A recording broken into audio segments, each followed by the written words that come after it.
할렐루야. 서로에게 평강의 복을 기원하는 마음으로 샬롬 인사 나누시기 바랍니다. 샬롬. 샬롬. 오늘은 우리 교회 첫 일꾼들을 선출하는 공동회의가 열리는 날입니다. 그래서 지난 3주간 우리는 직분자의 자격에 대해서 말씀을 상고해 왔습니다.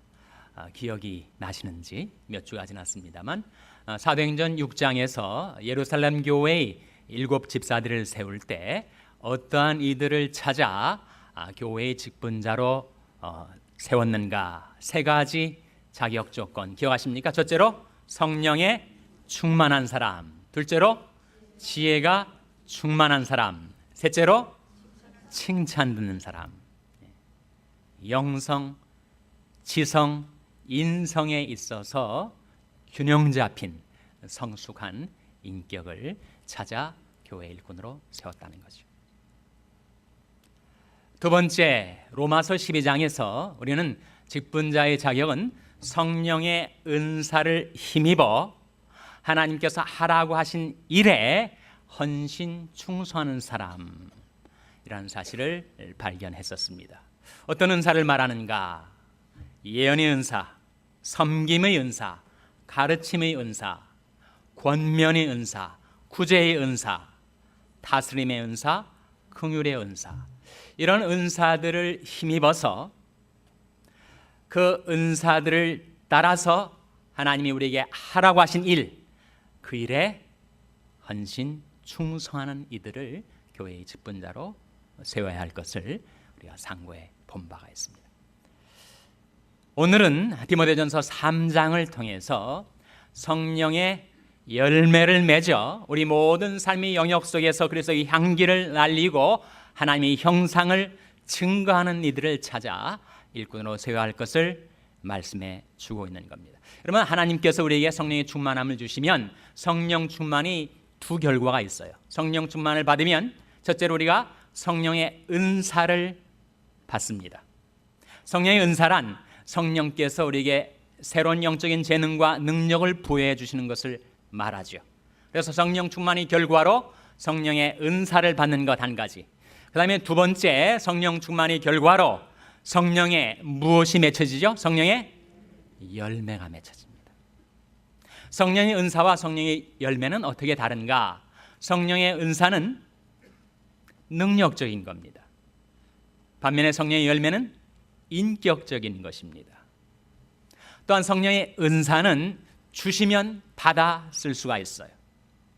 그러나 성령의 열매는 그 열매가 맺혀지기까지 무엇이 필요하다고요? 무엇이? 시간이 필요합니다. 성령의 씨앗이 내 마음밭에 심겨져 싹이 트고 자라나 열매를 맺기까지는 시간이 필요하다는 거예요. 그래서 오늘 본 말씀은 우리가 성령의 충만을 받아 성령의 열매를 맺게 될 때 그 성령의 열매가 우리 개인 생활, 가정 생활, 교회 생활, 사회 생활 속에서 어떻게 드러나게 되는가를 우리에게 보여주고 있는 말씀입니다. 먼저 1절 말씀 다 같이 읽겠습니다. 디모데전서 3장 1절 말씀 같이 읽겠습니다. 시작. 미쁘다 이 말이여 사람이 감독의 직분을 얻으려 하면 선한 일을 사모한다 하미로다. 미쁘다 신실하도다 이 말이여 사람이 감독의 직분을, 무슨 감독을 말하지? 현장 감독을 말할까요? 영화 감독을 말할까요? 이때 감독은 무엇을 가리킵니까? 장로를 가리킵니다. 장로. 사람이 장로의 직분을 얻으려 하면 무엇을 사모한다 하미로다 그랬습니까? 선한 일을 사모한다.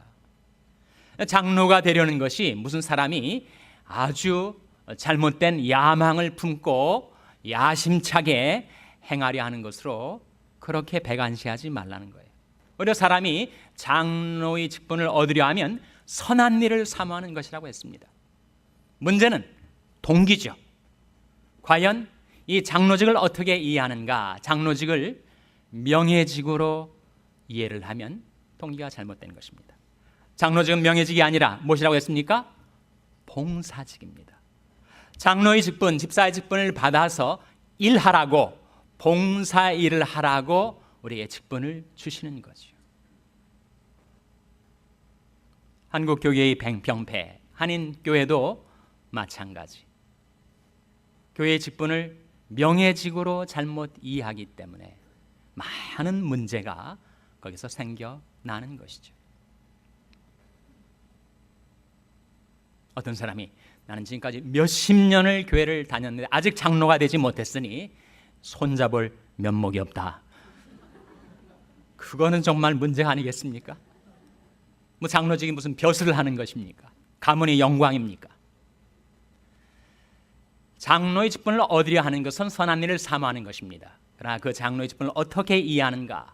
그것을 봉사직으로 이해하고 하나님께서 내게 이 직분을 주시면 그 직분을 감당하여 하나님께서 하라고 하신 그 일, 그 사명 감당하겠습니다. 그런 마음, 그런 동기로 장로의 직분을 얻으려 하면 그것은 선한 일을 사모하는 것이란 말입니다. 2절 말씀에 그러므로 감독은 책망할 것이 없어야 한다. 장로는 책 잡힐 일이, 흠 잡힐 일이, 결정적인 흠결이 없어야 한다는 거예요. 과거에 무슨 사기를 쳤다거나 성적으로 불미스러운 전력이 있다거나 그건 문제가 되는 거죠. 감독은 장로는 책망할 것이 없으며 한 아내의 남편이 되며 가정적으로 충실하고 배우자에게 정절을 지키는 사람이어야 한다는 것입니다. 절제하며 그의 언행심사에 절제가 이루어질 수 있을 때 하나님이 쓰셨던 사람들은 모두 자제, 절제, 자율에 있어서 훈련을 받은 사람들이었기 때문에 근신하면은 뭘 말하지요? 우리가 살아가다 보면 자칫 세상에 취해서 세속화의 물결에 휩쓸려서 살 때가 있어요. 근신은 정신을 차리고 경성하고 그리고 생각하며 사고하며 살아가는 사람을 의미합니다. 다음에 아담하면 뭘 의미할까요? 저와 같은 아담 사이즈.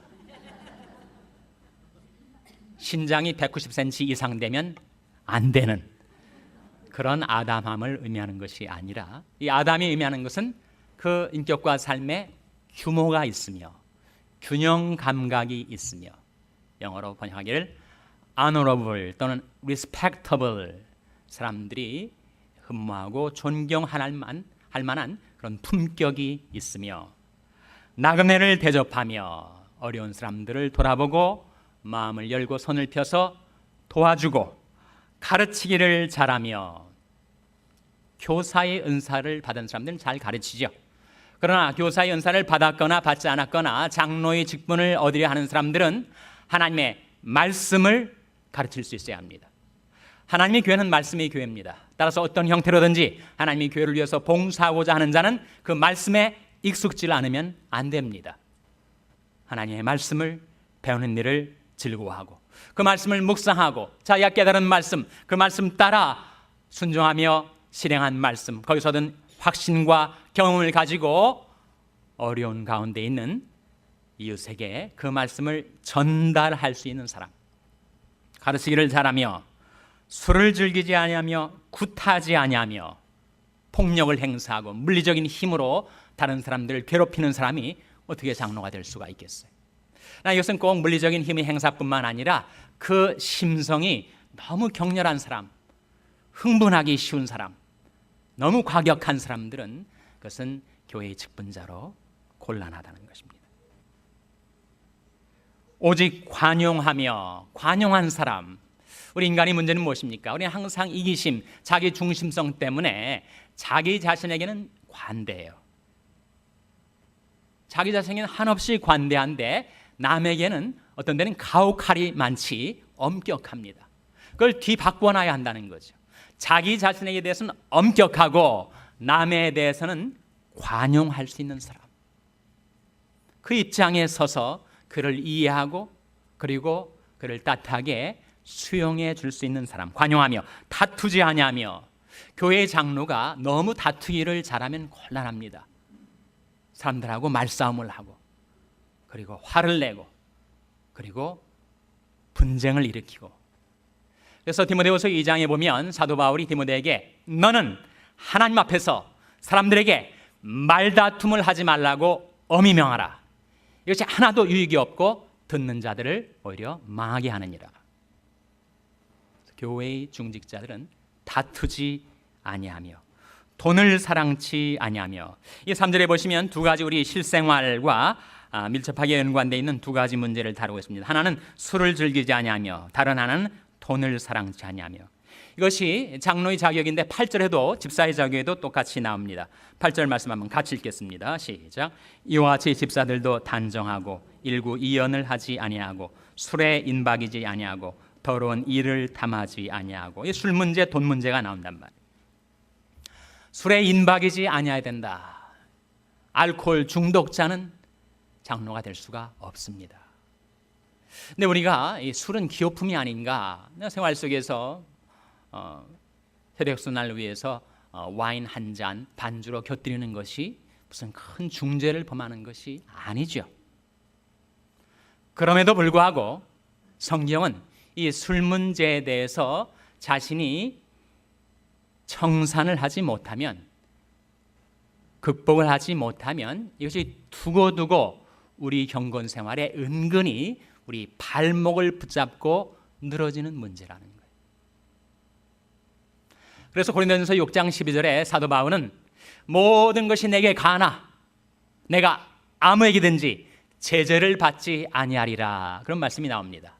내가 아무에게든지 제재를 받지 아니하리라. 이게 무슨 뜻일까? 킹 제임스 버전은 번역하기를 I'll not be brought under the power of any. 내가 그 어떤 것의 힘 아래로 사로잡혀오지 않겠다. NIV 성경은 번역하기를 I'll not be mastered by anything. 내가 그 어떤 것에 의해서도 지배를 당하지 않겠다. 술 문제가 되는 것은 술에 인이 박히면 그 사람은 술에 의해서 끌려다닌다는 거예요. 술에 조정을 받는다는 것입니다. 술에 지배를 받는다는 거예요. 그래서 그 술이 나를 사로잡아 판단력을 상실하고, 그리고 내가 성령의 감화 감동을 받는 대신 술기운에 의해서 움직이는 사람이 된다면 그런 사람이 어떻게 교회의 중직자가 될 수가 있겠는가 하는 거죠. 오직 성령의 충만함을 받아서 성령의 인도를 따라 성령의 이끌림을 받아 성령의 지배를 받아 우리가 살 뿐이지, 우리는 다른 어떤 것에도 제재를 받을 수가 없습니다. 그 어느 힘에도 우리는 지배를 당하지 않아요. 우리는 하나님의 은혜로 예수 그리스도에게 귀속되어 우리는 자유인, 자유자로 이 세상을 살아가는 자들이기 때문입니다. 사도 바울이 술 문제에 관하여 하나의 원리를 우리에게 제시해 주는데, 내가 그 어느 힘에도 내가 제재를 받지 않겠다. 어느 힘에 사로잡혀 내가 성령에 이끌려 사는 대신 그 힘에 의해서 이끌려 살게 된다면 나는 것을 전적으로 배격하겠다. 그렇게 말하고 있는 것입니다. 돈 문제도 중요한 문제죠. 사람이 무력에 사로잡혀 살 때가 많습니다. 우리 인간이 다 연약해서 우리는 물질에 대한 욕심을 품고 탐심에 휘둘리며 살아갈 때가 있다는 거예요. 그런데 여러분, 이 무력의 문제, 탐심 문제를 극복하는 가장 좋은 성경적인 처방이 하나가 있는데, 그것이 바로 무엇이냐면 11조 생활입니다. 11조 생활. 하나님께서 축복으로 우리에게 주신 그 물질의 10의 1을 떼어서 하나님 앞에 드리는 것, 그것은 하나님의 명령이고 하나님의 뜻입니다. 그 뜻을 우리가 실행할 때 하나님께서는 영광을 받으시고 그 물질로 복음을 땅까지 전파할 수가 있어요. 뿐만 아니라 그렇게 11조 생활하는 자를 하나님께서 축복하셔서 하늘의 창고를 여시고 다함이 없는 축복을 베풀어 주시겠다고 약속하셨습니다. 네, 그와 더불어 11조 생활의 유익은 우리가 무력으로부터 자유하게 될 수가 있어요. 11조 생활이 어렵습니다. 소득이 적을 때는 할 수가 있는데 수입이 너무 많아지면 11조가 어려워져요. 미국은 의회가 상원과 하원으로 되어 있지 않습니까? 그 상원의 채플린이었던 사람이 바로 피터 마셜 목사였습니다.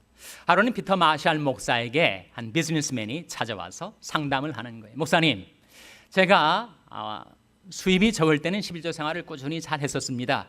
근데 수입이 많아지다 보니까 11조를 못 하겠어요. 제가 연수입이 2만 불일 때 2,000불을 11조로 드리는 것은 과히 어렵지 않았습니다. 근데 이제 내가 50만 불이 연수입을 올리다 보니까 그 11조 5만 불을 11조로 내는 것이 도저히 제가 할 수가 없습니다. 어떻게 하면 좋죠? 근데 피터 마셜 목사님이 아무런 다른 조언도 하지 않고 정말 제가 봐도 문제긴 문제겠네요. 우리 같이 기도해야 되지 않겠습니까? 그 사람이 이제 함께 머리 숙이고 기도를 했어요. 피터 마셜 목사님이 그를 위해서 이렇게 기도를 하는 겁니다. 주님, 이분이 큰 문제를 안고 있습니다. 주님께서 도와주셔야 하겠습니다. 이분이 예전에 11조 하던 그 옛날 수입으로 되도록 하게 해주십시오. 그렇게 기도를 했다는 거예요. 여러분, 하나님께서 우리에게 주신 축복의 10의 1을 하나님 앞에 바치면 그 물질 가지고 주님의 복음이 땅까지 전파되고, 그 물질을 하나님께서 흠양하셔서 우리를 축복해 주시고, 그리고 우리를 그렇게 사로잡으려 하는 그 무력, 그 탐심에서 우리를 벗어나게 해줄 수가 있다는 거예요. 여러분, 장로가 11조를 하지 않는다면, 11조는 모든 신자의 의무인데 장로가 11조를 하지 않는다면 어떻게 그것이 교인들에게 본이 되겠습니까? 이어지는 말씀에 자기 집을 잘 다스려 자녀들로 모든 단장함으로 복종케 하는 자라야 할지며, 가정생활에 대한 것이죠. 자기 집을 잘 다스려서 자녀들로 모든 단장함으로 복종케 하는 자라야 할지며, 그 다음에 이어지는 괄호 안에 들어있는 5절 말씀에 사람이 자기 집을 다스릴 줄 알지 못하면 어찌 하나님의 교회를 돌아보리요. 집은 다스리고 교회는 돌아보는 것입니다.